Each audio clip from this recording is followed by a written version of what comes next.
மிளகா செடி மாதிரி இருக்குது, நட்டு வைக்கிறது கூட இல்லை. எல்லாத்தையும் பார்த்தா கட் பண்ணி வச்சுருக்காங்க. எதுக்கு யூஸ் பண்ணுவாங்கன்னே தெரியல. இது என்ன புல்லோட பிடிங்கிட்டு வந்த பாவை கொடி மாதிரி இருக்குது.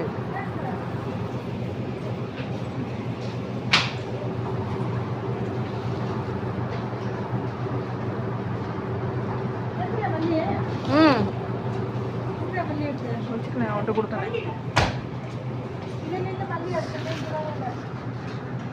அதில் தான் எடுத்தேன். வேணாம் வேணாம், சும்மா பார்க்குறேன்.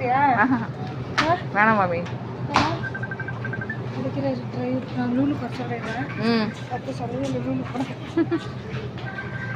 என்ன கீரை தெரியல, ஏதோ கீரை தான், ஆனால் என்ன கீரைன்னு தெரியலையே.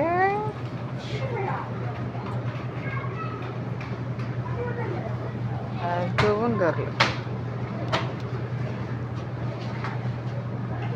இது மட்டும் தருது, பாலக்கீரைன்ட்டு.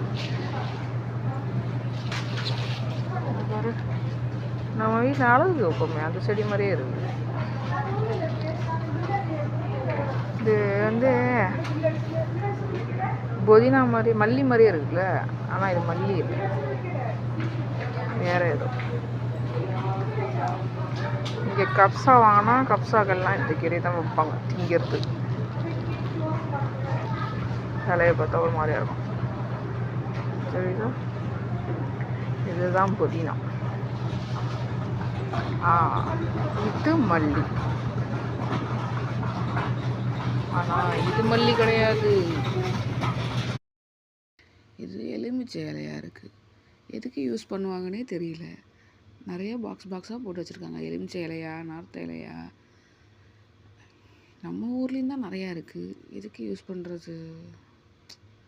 பாருங்கள் ரேட்டு, 8.95 ரியால், கிட்டத்தட்ட நம்ம ஊர் காசுக்கு 200 ரூபா பக்கம் வருது.